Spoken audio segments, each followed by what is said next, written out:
Oi gente, hoje eu vim falar sobre o clássico que nós lemos juntos no mês de junho, que foi Mrs. Dalloway, da Virginia Woolf. Não foi uma leitura fácil, mas foi uma leitura muito interessante, uma leitura muito reflexiva. A gente já fez uma live de discussão sobre esse livro com spoiler, que eu vou deixar aqui nos cards e na caixa de descrição. Então esse vídeo aqui é um veredito sem detalhes, né, com spoiler sobre a história, caso você não tenha lido o livro e tá interessado em saber mais sobre ele, como que foi a minha experiência de leitura com o livro, para ver se você se interessa em ler também. Já curtam o vídeo, se inscreva no canal se você é novo por aqui, também faça parte do clube de membros, que é outra forma de você apoiar com o meu trabalho também. E se você quiser participar do nosso clube de leitura de clássicos, tem todas as informações aqui na caixa de descrição. Tem uma leitura de clássico por mês até o final do ano, tem o cronograma também para vocês verem quais são as próximas leituras. Agora no mês de julho nós estamos lendo A Inquilina de Windfell Hall, da Anne Brontë, e daí no começo de agosto nós vamos ter outra live de discussão com spoiler, e eu faço vídeo aqui também todo mês no canal. Então, por que eu falei que essa leitura assim foi meio complicada? Ela tem uma narrativa muito diferente, é o tal do fluxo de consciência, fluxo de pensamento. É como se a autora nos mostrasse a história inteira, o que está se passando na cabeça do personagem, na mesma rapidez e na mesma dinâmica que ele pensa nas coisas em tempo real. Então, sabe quando você está pensando em uma coisa e logo você conecta aquela coisa com uma outra coisa e logo depois você também conecta isso com uma outra coisa que você tinha que fazer, e daí você vai mudando de um assunto para o outro dentro da sua cabeça, quando você passa a pensar em muitas coisas, ou quando algo que você está fazendo, algo que você encontra, relembra alguma coisa do seu passado e logo a sua mente volta para o seu passado, lembrando das coisas que já aconteceram com você, que está conectada com aquela experiência que você está tendo hoje. Então é dessa forma que a autora trabalha a narrativa do livro, e isso é muito interessante se você for parar para pensar, ainda mais na época que o livro foi escrito, e quando você vê também a profundidade de alguns assuntos que são abordados, a construção dos personagens acaba sendo muito interessante. O problema é que se você não está acostumado com esse tipo de narrativa, você meio que se perde também nas conexões de pensamento com o personagem. Eu senti que ele é um livro que você tem que começar ele e não parar, senão você se perde. Se você for ler de pouquinho em pouquinho por dia, que era o que eu tava fazendo no começo, você se perde ali nos pensamentos, nas reflexões, muito fácil quando você for retomar a leitura. Então é bom que você leia o livro com o tempo sobrando, que daí você lê um tantão assim, meio que direto, e daí você faz poucas pausas, sabe? Enquanto você tá lendo o livro, que eu acho que funciona muito melhor para você não se perder na história. Ele é um livro, então, que não tem capítulos, ele é diretão, assim, ele conta a história diretona. E outra coisa ainda que complica bastante a narrativa é que nós não temos só a mente, né, a narrativa, o ponto de vista de um personagem. A autora, ela vai passando esse fluxo de pensamento em vários personagens da história. Então, uma hora você tá ali na cabeça da Clarissa Dalloway e daí depois já muda do nada, gente, sem avisar, pro outro personagem. Isso acontece muito repentinamente, gente. Então, se você não tá prestando muita atenção na leitura, você perde esse pulo de um personagem pro outro durante o livro. Então, isso são coisas diferentes na narrativa da Virginia Woolf, que pode ser muito estranho para alguns leitores, pode ser muito interessante para outros. Então, eu acho que vocês precisam ficar avisados disso quando forem ler um livro, que não é uma leitura muito fácil por conta dessas questões aí que eu falei para vocês. Pelo menos eu senti um pouco de dificuldade durante a leitura por conta disso, mas é mais assim no começo, depois você vai se acostumando com esse jeito que ela escreve e você vai se aprofundando mais na história dos personagens também, que depois assim da metade do livro vai fluindo melhor, você já vai estar acostumado com isso. Tá, eu falei agora da grande questão da narrativa do livro, que é muito importante, como que foi minha experiência com isso, mas sobre o que é a história, né, desse livro. Então nós temos como protagonista a Clarissa Dalloway. Ela é casada com o Richard Dalloway e ela é uma mulher assim da alta sociedade. No começo do livro, a gente sabe que ela vai dar uma festa nesse dia. Ah, eu esqueci de falar mais um detalhe. O livro acontece todo em um dia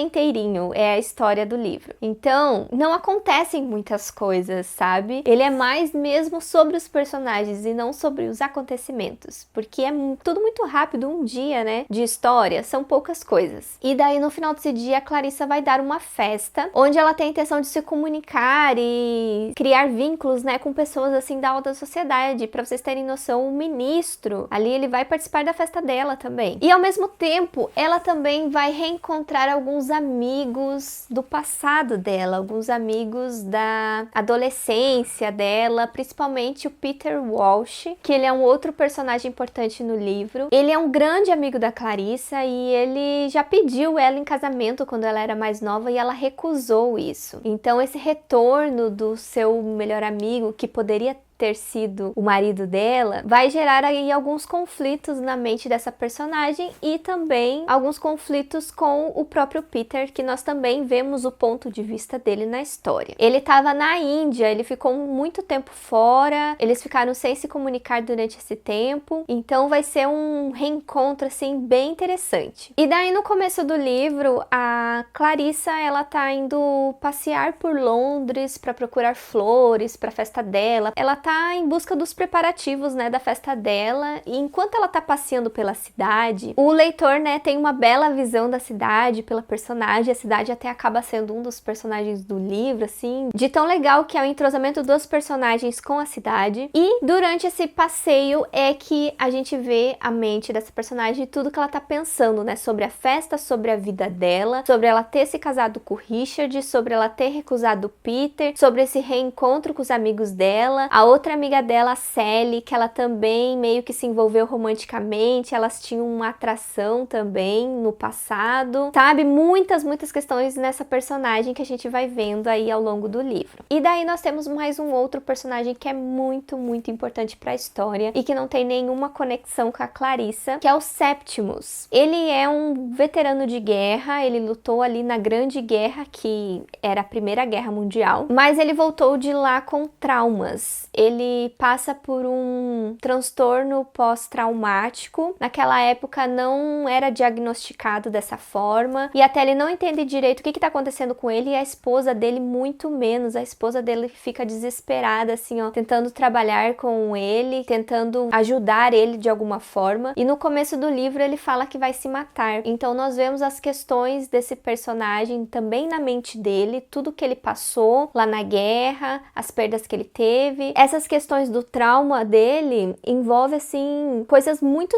reflexivas. Ele é um personagem muito complexo, ele passa a ter visões, ele passa a ter conspirações também sobre as coisas. Então ele é um personagem, assim, muito profundo durante o livro, e eu acho que também foi o meu personagem favorito. Era as partes que eu mais estava interessada em ler, era sobre o Septimus, e foi o que me trouxe, assim, coisas mais chocantes durante a história, foi o que me trouxe mais reflexões, foi o que me fez me conectar também mais com a narrativa, foi esse personagem. E ao mesmo tempo que ele não tem nenhuma conexão com a Clarissa, a autora consegue fazer uma conexão desses personagens de outras formas. É como se de certa forma eles se conectam na história sem se conhecer, sabe? E a autora, ela faz muito disso durante o livro, das conexões de personagens na história, tudo se conecta. Às vezes um encontrozinho meio indireto pela cidade, sabe? Ela já muda a narrativa para um outro personagem, ou depois também tem um personagem conectado com o Septimus, que também vai estar na festa da Clarissa, e é através dele que daí todo mundo fica sabendo sobre esse personagem, sabe? Tem várias conexões na história que são muito interessantes também, que eu acho que foi o que mais me fez gostar do livro. Então é isso que eu tenho para contar, assim, ó, da história no geral. Então eu achei o livro muito interessante, muito diferente de outros livros que eu já li. Não foi o primeiro livro que eu li da Virginia Woolf, eu tinha lido Um Teto Todo Seu, mas ele é completamente diferente, porque ele é um livro de não ficção, ele é um discurso, uma palestra que a autora deu sobre privilégios de escritores homens. Ele é um discurso, assim, feminista, ele é um livro, assim, incrível, que eu recomendo muito que vocês leiam. Mas esse daqui é um grande romance da autora, muito famoso, eu acho que até é o mais famoso dela, e foi ótimo ler esse livro, que agora eu fiquei interessada em ler outros livros. E uma uma coisa que eu também achei muito interessante é o quanto essa história traz um pouco da própria Virginia Woolf. Eu não sou uma estudiosa da autora, eu até fiquei interessada agora em ler mais sobre a vida da autora depois desse livro, mas as poucas coisas que eu sei sobre ela, eu já consegui ver o quanto ela colocou isso na história da senhora Dalloway. Então eu recomendo muito que vocês leiam também textos de apoio sobre essa história, que vocês leiam mais sobre a vida da Virginia Woolf também, para vocês verem essas conexões. Eu não vou entrar muito a fundo nessa resenha, porque eu sinto que eu não estou muito preparada para fazer um estudo mais detalhado sobre Virginia Woolf, mas saibam que o pouco que vocês conhecerem sobre a vida dela, vocês já vão conseguir conectar com a história da senhora Dalloway e você vê um pedacinho da autora nesses personagens do livro. Isso é muito interessante também. Eu acho que não tem muito mais para falar do livro, porque, como eu falei para vocês, ele é um livro com poucos acontecimentos. Ele tem, assim, uma coisa um pouco mais chocante pro final do livro, mas ele é um livro mais sobre os personagens, sobre o que está passando na cabeça deles nesse dia e sobre como também é um dia comum, sabe? Que não precisa ter grandes acontecimentos. Até o dia acaba de uma forma, assim, que só acabou o dia. Eu senti isso, sabe? Então, por conta disso também, eu acho que o final foi um pouco decepcionante pra mim, porque eu esperava, assim, muitas coisas diferentes pro final do livro, sei lá, envolvendo a Clarissa, mas foi mais um fechamento do final do dia mesmo. Eu acho que mais por conta disso e também pela dificuldade de me envolver bastante com a história por conta dessa narrativa mais difícil, que não me fez favoritar o livro, não fez o livro ser um dos meus clássicos favoritos. Mas com certeza, assim, foi um clássico marcante, que eu vou lembrar bastante. É muito bom conhecer essas histórias famosas e me deixou mais interessada também em saber sobre a autora, ler outras obras dela. E eu espero que vocês tenham tido essa experiência também, quem participou do clube de leitura, e quem não participou, deem uma chance para esse livro. Ele é até um livro curto, então eu recomendo, como eu falei para vocês, lerem o máximo que vocês conseguem em um dia para aproveitar bastante a história, que daí talvez vocês consigam terminar o livro assim em 2, 3 dias. Eu acho que já fica melhor para você aproveitar do que ler muito picotado assim em vários dias. Ele não é uma leitura lenta, sabe? Como é um fluxo de consciência, ele é muito dinâmico. Da mesma forma que acontece nos nossos pensamentos. Então você lê o livro muito rápido. Você só precisa ali ler por bastante tempo para não se perder na história. Eu li o livro na edição da Penguin, que é um selo da Companhia das Letras. Eu adoro a tradução da Companhia das Letras e as traduções desse selo da Penguin, assim, são divinas. O livro, ele tem uma introdução também no livro, que é bem interessante de ler. Então, se vocês querem recomendação de qual edição ler, eu recomendo essa da Penguin. A Sam, que participou da leitura coletiva comigo, ela leu na edição da Antofágica e ela também recomenda bastante. Mas se você ler na edição da Penguin, não tem erro, gente. Eu nunca tive nenhum problema com a tradução dos livros deles. Então me conte aqui nos comentários se você ficou interessado em ler o livro, se você participou do clube de leitura, o que você mais achou interessante no livro, qual foi seu personagem favorito. Venha participar das próximas leituras do clube. Eu vou deixar aqui do lado a playlist com os outros vídeos das outras leituras coletivas que a gente fez dos clássicos. E eu vejo vocês no próximo vídeo. Tchau!